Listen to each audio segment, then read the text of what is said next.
People like Lukashenko know this. They know the weak spot. They know that with just a few thousand people, you can create all-out panic and political crisis in Europe.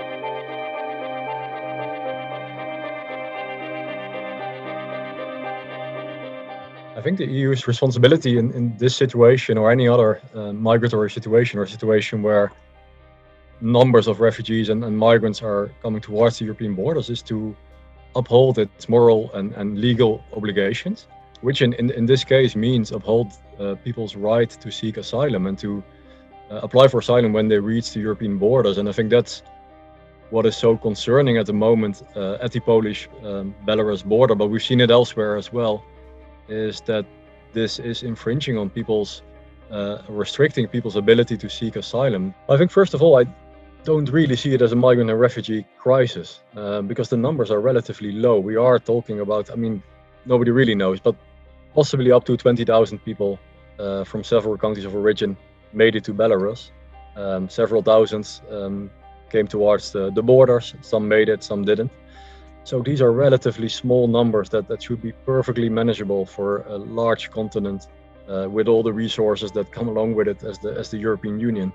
So I see it as not so much as a migration crisis, but a political crisis. And in general, what we still see is that Europe is basically stumbling from crisis to crisis after 2015.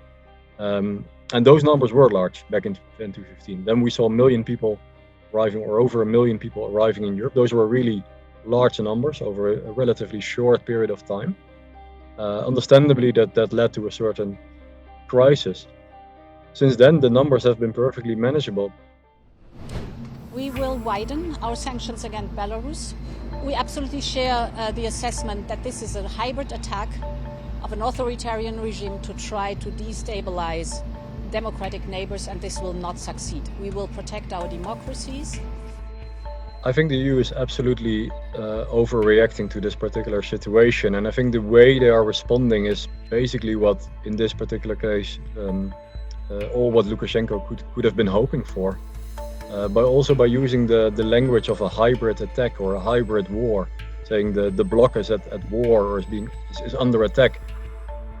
They're probably doing it to sound tough, to sort of justify a really strong reaction, but in my opinion, what it signals is that they're weak, basically, and that you're admitting that as a large, powerful continent and bloc like the European Union, you can actually be attacked by sending a few thousand refugees and migrants to your borders.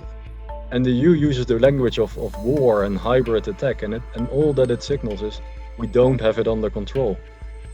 We are vulnerable to this kind of blackmail by a third country. Мы не будем гнобить этих людей. Мы не будем. И если они от нас требуют, чтобы мы их хватали на границе и держали, мы тоже это делать не будем. Они не хотят решать эту проблему. What we're seeing here is that, and this has been going on for years, that Europe made itself very vulnerable to these type of actions that we're now seeing in this case from Lukashenko in Belarus, by negotiating deals, by giving certain favors or large funds to third countries outside of Europe to help them achieving their migration objectives, so to say, which is often to stop migration. And people like Lukashenko know this. They know the weak spot.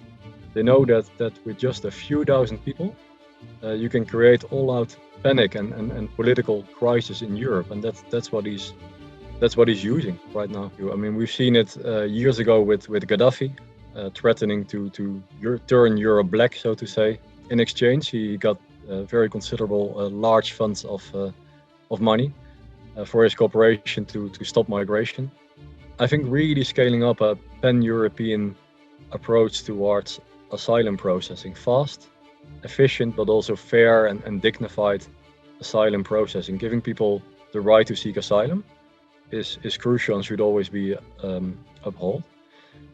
The ideas are all there. So there are a lot of global or European agreements that have all the good ideas in there, but I think we still lack implementation and political will to really change things.